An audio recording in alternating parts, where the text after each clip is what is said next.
Kyagulanyi Ssentamu ng'atudde ne kojjange.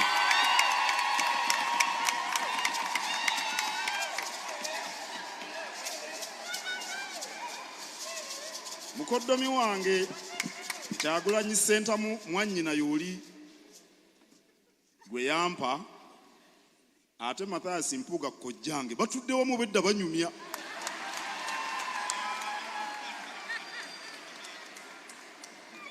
Era emboozi eyo yeeyongera obutasirika.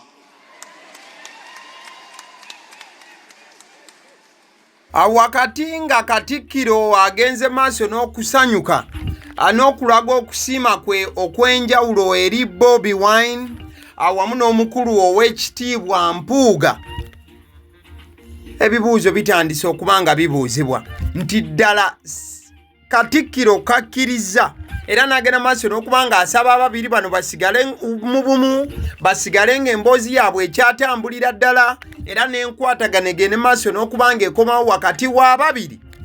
Bobi Wine olumaze emmisa eno ekibuuzo ekibadde kirindiriddwa okumubuuzibwa kyekyokuba nti ddala akkiriza okuddamu okuba ng'akolagana n'ow'ekitiibwa Mpuuga era baakuddamu okuba ng'emirimu gitinta buto nga bwe gyali gitinta mu kusooka. Wabula Bobi Wine alina engeri gy'agenze maaso n'okuba ng'addamu ekibuuzo kino, ate abamu ababadde n'essanyu ku mutima ne batandika okuba nga bennyika ne bagamba waayi abasajja tebadde mukolagana nga kino kibadde kya mukolo bukolo oba. Kati kyenjagala kansooke nkwe ku Bobi Wine ng'addamu ekibuuzo ky'okuba nti anaddamu okukolagana n'Empuuga. Olabye obadde bw'okusiibwa Mpuuga obaddewo okukaanya okulaba omudiramu omukulu ogenda mudiramu wangi omukulu n'omudiramu. Okusookera ddala njagala mumanye nti muganda waffe oyo tetulina mpalana naye, tewaliiwo takaanya wonna wakati wange naye wakati waffe wakati tekibiina kyaffe naye jasi yakola ensobize mwena ze mwalaba ate n'atasikiriza. Eyo ensonga lwaki twamumuza ku mirimu era ne tweyongerayo era eyesula twagigalawo dda ne tweyongerayo naye tetulina mpalana yonna naye jasi netukola naye kubanga yava yetumuliriza yamenya obweso. Awo tugenda kubanga tuddawo mu ddakiika emu bbiri okuva kati. Wakati ng'ebyo byonna bigenda maaso n'okuba nga biba, njagala tusooke tugende maaso n'okuba nga tutunuulirako embeera ebadde munda mu church. Ngamba akaseera we katuukidde okuba nga Bobi Wine ayanjulibwa n'okuba nti no barecognizinga presence ye ku mukolo guno ogubaddewo. Muganda wange Lubaga agenze maaso n'okuba nga awuuma nekyongera okuba nga kiraga amaanyi Bobi Wine g'ataddewo era n'amaanyi g'akyalina mu bantu oba agagenda maaso n'okuba nga geeyongera buli kadde akagenda maaso n'okuba nti katuukawo. So kansooke nkufuulireko embeera ebaddeko awo, then tugende mu detail y'ensisinkano ya Bobi Wine n'ow'ekitiibwa Mpuuga Honorable Mathias Mpuuga okuviira ddala wali Mukungwe mukwano gwange kyagenda maaso n'okuba nga representing. Ssembya y'okwaniriza ow'ekitiibwa Robert Kyagulanyi Ssentamu.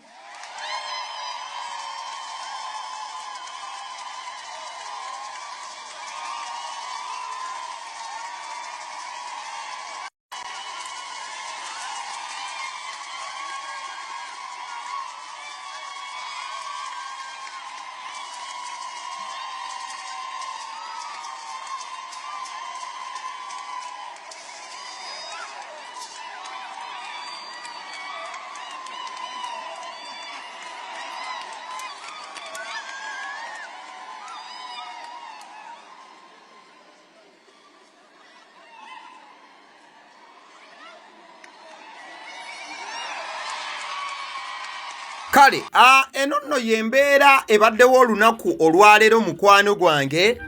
His Excellency Bobi Wine wagenze maaso n'okuba nti atambulira ddala n'ajjira ddala ew'omukulu ow'ekitiibwa Mpuuga waali bw'atuusewo n'agenda maaso n'okuba nga amusikamuko mu mukono nga bwe baazirunda mu NUP wadde ng'ensangi zino tebakyagera maaso kubanga bali makambugu mu bujjuvu bwakyo.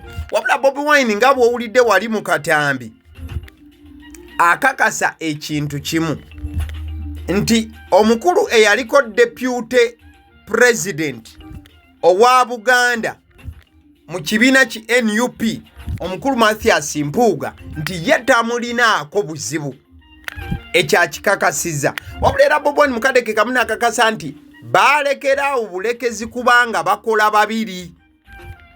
Era mu bigambo bya Bobi Wine owulira nga by the way ekyo ekifaananyi kyolaba oyo Alan Sewanyana abadde azze ng'ali mu kubuuza ku Esigiru Bongoya ate bw'amaliriza n'abeera nga abuuza ku babiri bano muno mwe muli Bobi Wine wamu ne Honorable Mpuuga. Wabula ng'ate n'omukulu Alan Sewanyana bogenda maaso olw'okubanga amato gateera ddala ku ground oba ku kisenge n'owuliriza wakyaliwoko embeera esuubirizibwa nti ebintu naye tebinnatambula bulungi nnyo ku saidi ya NUP.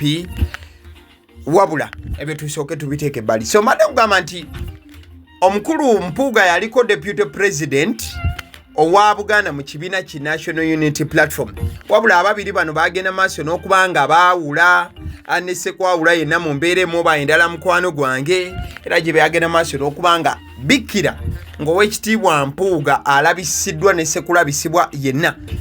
Okulabisa okwaliwo kwe kw'okuba nti no bajjayo evidence yonna eyali eraga nti omukulu yali afunye obukadde 5 bweddu ku commission eyo eya parliament. So nabadde nkunyonnyolako ko wali emabega nti mu wiiki emu eyise oba weeks 2 eziyise Bobi Wine ne Oweekitiibwa Mpuuga baavaawo bubi nnyo.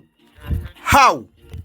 Bobi Wine bwe yatuuka mu parliament yayise eggaali mu Oweekitiibwa Mpuuga.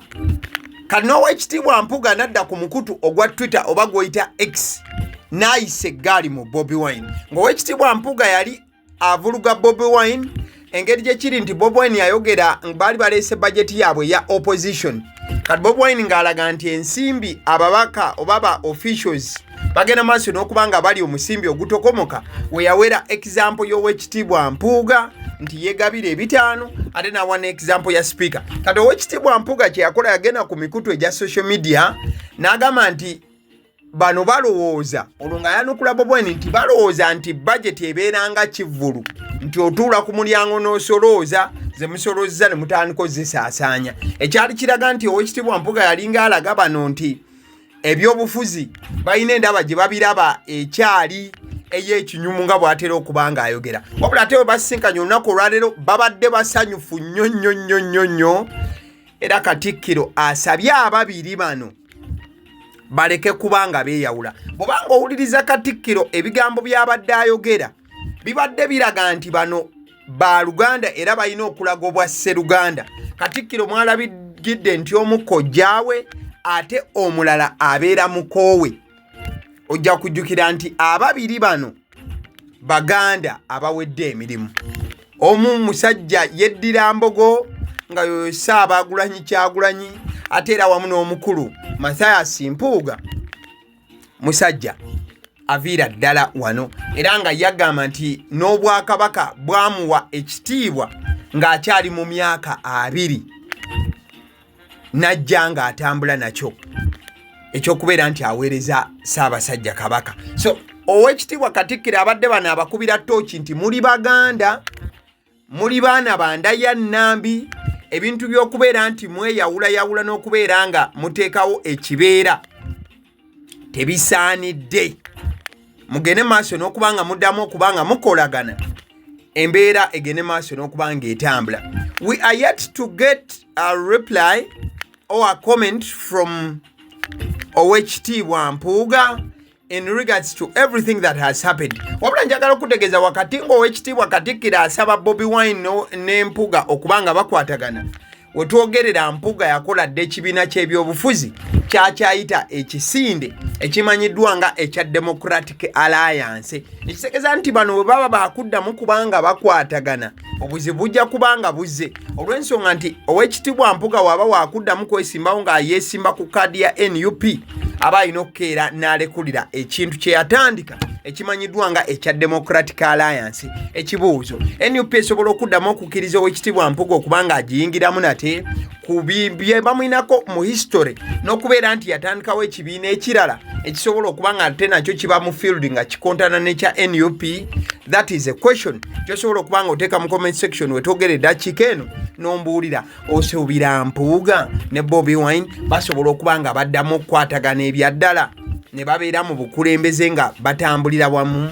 Ejokuna Farms Company Limited bano bagenda maaso okuba nga bakubuulira mukwano gwange nti basangibwa Ntinda okumpi ne Victory Church. Bakuguza enkoko okuviira ddala ku z'olunaku olumu paka kuzikulidde ddala. Bakuwa omusawo w'ebisolo n'ebinyonyi wa bwereere. Abaseddi omusunsuzi ly'erinnya eryange agaliwo gwe mukutu kwe tuli. Kati vidiyo eno bw'otagenda maaso kwanga ogirayikinga obeera ogenda kubanga okola otya likinga video. Thank you so much. Webale.